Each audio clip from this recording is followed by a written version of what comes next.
안녕하세요. 또 일주일이 금방 지나갑니다. 이제 벌써 수요일입니다. 지난주 수요일은 우리가 제수요일이라고 해서 사순절이 시작되는 날이기도 합니다.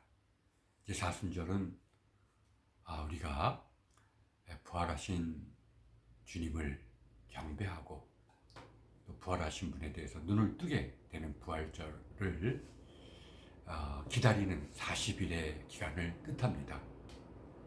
이 기간들은 사실상 십자가의 길을 걸어가는 기간이라고 얘기하면 되겠습니다. 사람마다 십자가를 걷는다는 것 막연하게는 다 이해하겠지만 구체적으로 무엇이 십자가의 길을 걷는 것이냐라고 묻는다면 사람마다 대답은 다 다를 것입니다.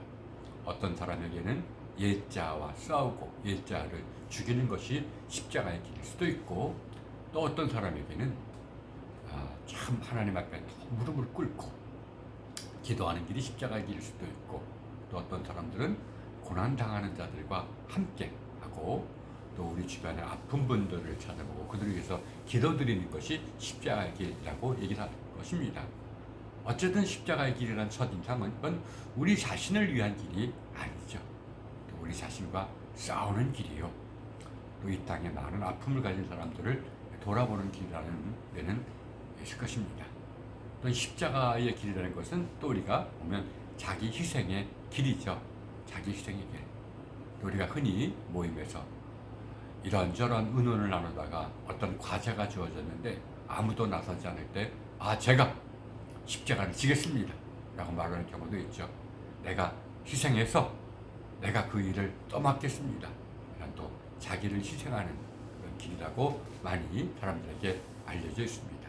어쨌든 40일 기간 동안 항상 주님이 짊어진 십자가를 바라보고 주님에게 겸손히 저도 십자가의 길을 걸어갈 수 있도록 힘주시고 지혜 주시고 또 새로운 어떤 눈을 허락해 주십사 하고 기도하는 40일이 되기를 바랍니다. 자, 오늘은 성서 일과에 따라서 우리가 시편 25편 1절부터 12절까지의 말씀을 제가 봉독하겠습니다. 시편 25편입니다. 여러분들 이 순서를 기억하십시오. 성령님의 오심을 기도하고, 성령님이 오시지 않아서 성령님이 눈을 열어주시지 않으면 우리의 성경 묵상은 지식의 끝이고 맙니다. 성령님 오심을 위해서 기도하고 또 성경을 진실되이 읽는다는 것이 내 몸 전체로 읽는 겁니다. 눈으로만도 아니고 입술로만도 아니고 귀로 모든 감각기관을 동원해서 읽고, 그다음에 이제 마음이 뜨거워질 때까지 묵상을 하고 또 뜨거워지면 기도하고, 그래서 기도하는 가운데 악한 생각이나 잡된 생각이 점점 사라지는 것을 체험하신다면 한 번쯤 주님이 나를 상화시켜주는 것을 조용히 기다려보는 시간을 가지시기를 바랍니다. 그리고 주기도문으로 마치시기를 바랍니다. 전 주기도문을 암송할 때마다 참 그렇습니다. 하늘에 계신 우리 아버지여, 이름이 거룩히 여김을 받옵소서라는 이 고백이 내가 진정으로 드릴 수 있는 고백인지, 아직 나는 이런 자격이 없는데 그래도 주님께서 이렇게 기도하라고 하셨으니 내 머리나 입술로만이라도 이런 기도를 드립니다 라고 고백합니다. 참 귀한 기도입니다. 자, 봉독하겠습니다. 여호와여, 나의 영혼이 주를 우러러 보나이다. 나의 하나님이여, 내가 주께 의지하였사오니 나를 부끄럽지 않게 하시고 나의 원수들이 나를 이겨 개가를 부르지 못하게 하소서. 주를 바라는 자들은 수치를 당하지 아니하려니와 까닭 없이 속이는 자들은 수치를 당하리이다. 여호와여, 주의 도를 내게 보이시고 주의 길을 내게 가르치소서. 주의 진리로 나를 지도하시고 교훈하소서. 주는 내 구원의 하나님이시니 내가 종일 주를 기다리나이다. 여호와여, 주의 긍휼하심과 인자하심이 영원부터 있었사오니 주여 이것들을 기억하옵소서. 여호와여, 내 젊은 시절의 죄와 허물을 기억하지 마시고 주의 인자심을 따라 주께서 나를 기억하시되 주의 선하심으로 하옵소서. 여호와는 선하시고 정직하시니 그러므로 그의 도로 죄인들을 교훈하시리로다. 온유한 자를 정의로 지도하시며 온유한 자에게 그의 도를 가르치시리로다. 여호와의 모든 길은 그의 언약과 증거를 지키는 자에게 인자와 진리로다. 여호와여, 나의 죄악이 크오니 주의 이름으로 말미암아 사하소서. 여호와를 경외하는 자 누구냐? 그가 택할 길을 그에게 가르치시리로다. 아멘.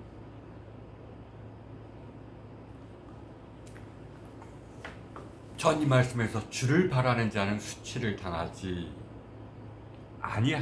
아니하려니와 까닭없이 속이는 자들은 수치를 당하리이다. 까닭없이 속이는 자라는 것은 세상의 모든 술수와 또 지혜대로 사는 것을 뜻할 겁니다. 목적을 이루기 위해서 때로는 자의반 타의반 남을 속이기도 하고 때로는 기만하기도 하죠. 내 집단이나 내 개인이 이루는 목적을 위해서 다른 사람을 돌아보지 않고 다른 사람을 기만하면서라도 내 목적을 이루기만 하면 된다는 것이 세상의 어떤 어느 정도 사람들이 인정하는 방식이라고도 할 수 있습니다. 세상은 그렇죠. 속는 사람이 바보다. 그러나 이런 생각들이 팽배해지면 세상은 참으로 서로가 서로를 의심해야 되고 점점 싹 막혀지는 그런 것이 될 것입니다. 우리가 알거니와 큰 기업체에서도 모르고 그랬다면 괜찮지만 자기가 파는 제품의 결함을 알고서도 이걸 감추고 팔고 하는 경우가 있기도 하죠. 기업뿐만이 그러겠습니까? 어디에도 나의 이익을 추구하면 됐지. 그리고 너희들의 판단이다. 너희들의 선택이다. 너희들이 선택했으니까 그건 너희들이 책임져라. 이런 식이기도 하죠. 그래서 참 이런 것이 세상이기 때문에 세상에서는 참 믿을 사람 없고 참 따뜻한 것이 없기도 합니다. 물론 제가 본 것이 사실은 많은 부분은 아니겠죠. 세상에도 세상의 지혜대로 살지 않고 양심대로 사는 사람이 있고 또 어떤 깊은 종교적인 진리에 따라 사는 사람도 많을 것입니다. 그러나 이런 사람들은 결국은 수치를 당하리라. 이게 시편을 통해서 우리에게 주시는 하나님의 말씀입니다. 그러나 주를 바라는 자들은 주를 바라는 자, 하나님의 인도하심과 또 하나님이 내게 내려주신 뜻을 깊이 받들어서 그 뜻대로 사는 자, 또 하나님의 인도하심을 겸손히 기다리는 자, 이런 자들은 수치를 당하지 아니하리라 라고 얘기를 합니다. 여러분에게 이런 두 자식이 있다면 하나는 겸손히 주님이 나를 도와주기를 기다리는 자식이 있고 한편으로는 굉장히 생존력이 강해서 어떻게 해서든지 어느 곳에 갖다 놔도 자기 살 길은 찾아 나서는 자식이 있다면 여러분은 어떤 자식을 더 칭찬하겠습니까?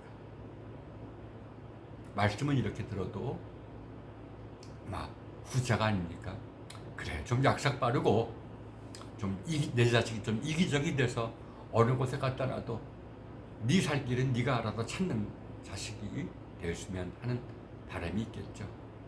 순하고 좀 수동적이고 좀 늦고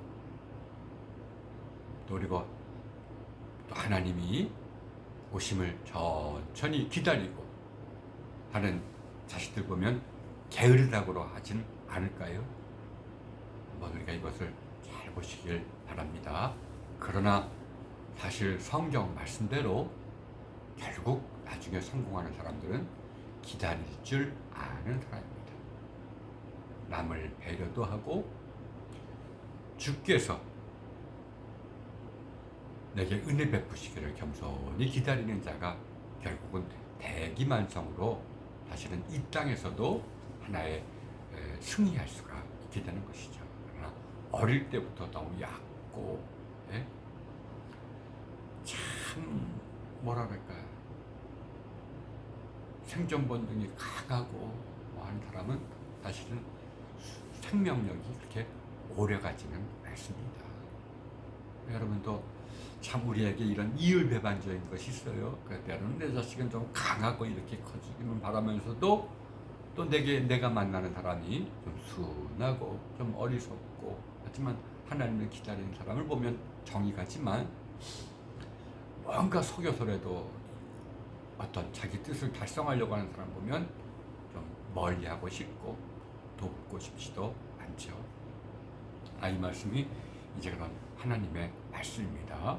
그래서 이 말씀을 묵상하면서 참 우리 자신을 돌아보게 되고 그래서 기도하고 또 더욱더 하나님이 주시는 또 어떤 시시때때로 주시는 뜻도 깨닫기를 바랍니다.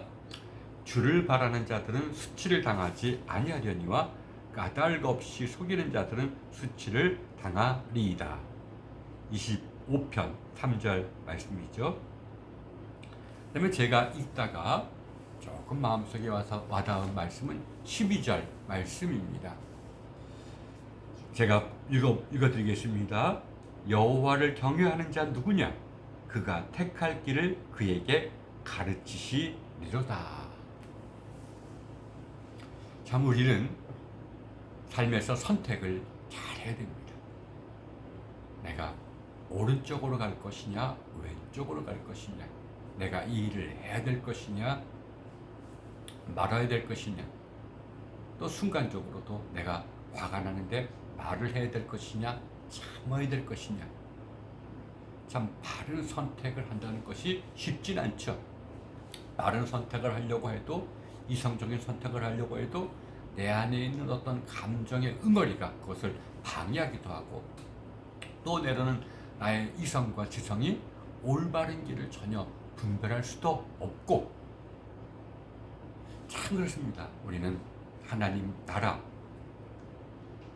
주님께서 선포하셨고, 이성적으로 생각해서도 이 땅에서의 부귀영화보다 하나님 나라, 꼭 죽음 이후뿐만 아니라 죽음 이전에부터 시작되는 하나님의 그런 사랑에 눈을 뜨게 되는 것보다 귀한 것은 없다는 것을 이성으로 알고 있습니다. 그런데도 우리 안에 뭔가가 있어서 그것은 제쳐두고 다른 것에 더 신경을 쓰기도 하죠. 또 화가 나면 사람들이 그러잖아요. 어떤 화난 사람은 하나님 나라를 인도하더라도 기분 나쁘면 나 하나님 나라도 안 간다고 얘기하는 사람이 많다고 합니다. 기분 나쁘면 자기 그게 사실은 악한 생각에 휘둘려서 하는 것도 모르고 화가 나면 그냥 모든 걸 다 부시고 그런 심정도 생긴다고 합니다. 우리가 참 합리적이고 이성적으로 판단하는 건 쉽지도 않고 그걸 따르는 것도 사실은 쉽지가 않습니다. 그러나 이제 우리가 더 성경에서 우리에게 이런 것은 그래, 이성적으로 참 선택하는 것도 중요하지만 더 중요한 것은 하나님이 우리에게 가르쳐 주신 길, 구체적인 순간마다, 중요한 순간마다 거기에 하나님이 우리에게 우리가 이렇게 살았으면 좋겠다, 이런 길을 걸어가겠으면 좋겠다라고 우리에게 알려주시는 하나님의 뜻. 그러니까 우리의 삶 속에서 나를 향하신 하나님의 뜻, 또 이러한 상황 속에서 우리에게 주신 하나님의 뜻을 내가 깨달을 수만 있다면, 또 그 길을 걸어갈 수만 있다면 우리는 참 그 길을 온전히 걸어갈 수가 있고, 또 그 길을 걸어가면서 여러 가지 열매를 맺을 수가 있고, 또 하나님을 기쁘게 해드릴 수도 있는 것입니다. 그러니까 참 주기도문에서 예수님께서 처음 간구하시는 것이 하나님의 이름이 거룩히 여김을 받아옵소서, 하나님의 영광이 드러나게 없어서, 이것이 저의 첫 번째 소원입니다. 그리고는 나라가 임하옵소서, 또 다음에서는 뜻이 이루어지옵소서. 참 이게 하나님의 뜻이 이 땅에 이루어져야 됩니다. 하나님의 나라가 이 땅에서 이루어져야 됩니다. 이것이 예수님의 바람이었고, 또 우리들에게도 이렇게 이러한 바람을 가지라고 얘기를 했죠. 우리의 바람이 참 하나님의 영광이 드러나고 하나님의 뜻이 이루어지는 것, 하나님의 뜻이 이루어지는 것을 뭐 우주적으로 생각해도 좋지만 나의 삶 속에서 하나님의 뜻이 이루어지는 것보다 소중한 것은 없습니다. 이것이 사실은 어떤 깊이 보면 참으로 이성적인 선택입니다. 예수님도 그래, 내 뜻대로 사는 것이 내게 나를 행복하게 만드는 게 아니라 내 삶 속에 하나님의 뜻이 이루어져야지 내가 온전한 행복을 이룰 수가 있다는 것을 깨닫고, 참 겟세마네 동산에서도 이렇게 기도하셨죠. 내 원대로 마옵시고 내 뜻대로 마옵시고 아버지의 뜻대로 하옵소서. 이게 참으로 이성적인 선택이요 신앙의 선택임을 우리가 알 수가 있습니다. 그래서 참 하나님의 뜻을 깨닫고 또 그 뜻을 바라고 이루어지기를 바라고 그 길을 걸어가는 것이 참 지혜로운 자의 길입니다. 근데 우리는 구체적인 상황을 통해서 어떻게 선택합니까? 이성적으로 선택합니까? 아니면 감정적으로 선택합니까? 아니면 하나님의 뜻을 깨닫기까지 좀 기다리고 그 뜻을 깨달을 때 비로소 선택을 합니까? 사실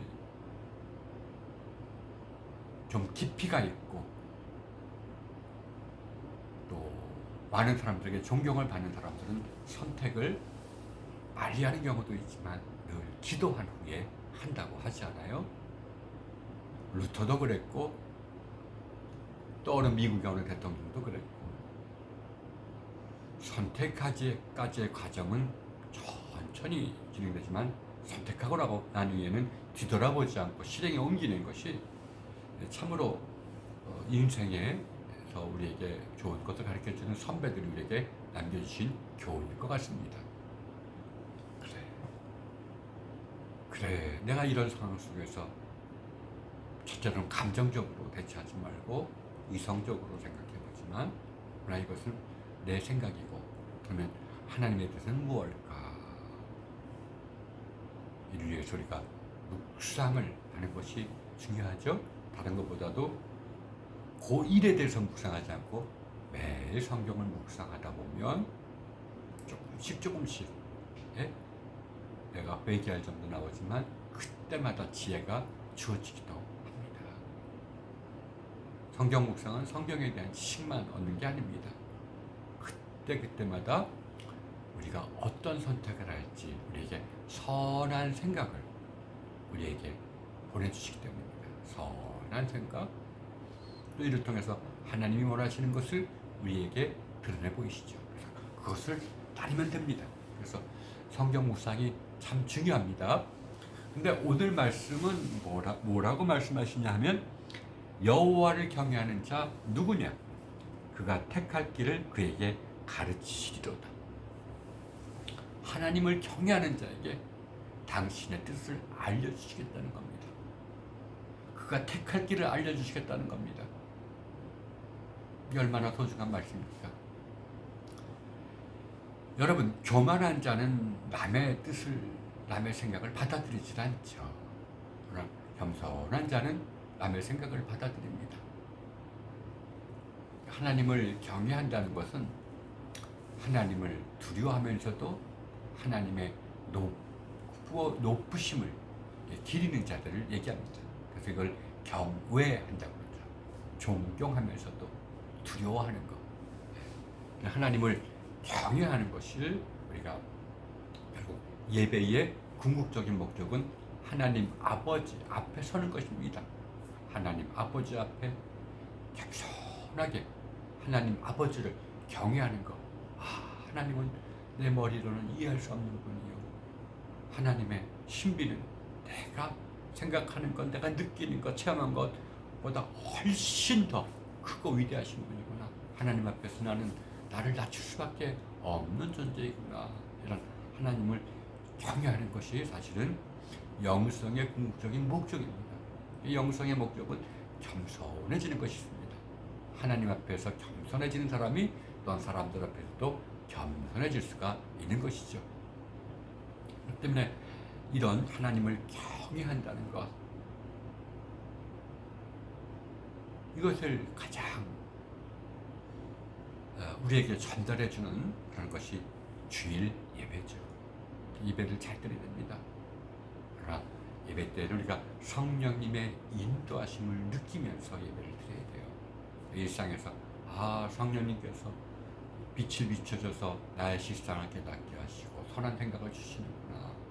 성령님의 인도하심을 느끼며 따라가는 삶이 계속 될 때 갑자기 믿음에 눈이 떠지고 또는 사랑이 충만해지는 것. 그것은 또한 성자 예수 그리스도와의 교제가 시작되었다는 증거죠. 이런 과정을 거칠 때 성부 하나님 앞에서 겸손히 무릎을 꿇고 하나님을 경외하게 되는 겁니다. 그런 자에게 이제 하나님을 순종할 수 있는 선한 생각, 길을 보여주신다는 것입니다. 참 우리가 우리의 삶을 돌이켜보면 우리가 얼마나 순간의 선택에서 잘못된 선택을 해서 많은 고생을 했습니까? 여러분 지금 와서 봐도 내가 왜 그때 그렇게 했지? 근데 그게 인간입니다. 우리 안에는 참 소우주라 해서 악한 영도 있고 또 하나님의 영의 부르심도 있고 또 어디가 조금 일그러진 내 본성도 있고 또 선하신 주님의 마음도 조금 있고 그래서 자기 자신을 이해한다는 것이 쉽지가 않습니다. 어쨌든 이 말씀을 꼭 기억하시고 묵상하시기 바랍니다. 여호와를 경외하는 자 누구냐? 그가 택할 길을 그에게 가르치시리로다. 오늘 이러한 묵상의 말씀을 묵상하는 것이 참 여러분을 진리의 길로 인도하게 되기를 바랍니다. 오늘 하루도 주님의 은혜 가운데에서 참 용기 있게 겸손히 십자가의 길을 걸어가는 여러분 되시기를 주님의 이름으로 축원합니다. 감사합니다.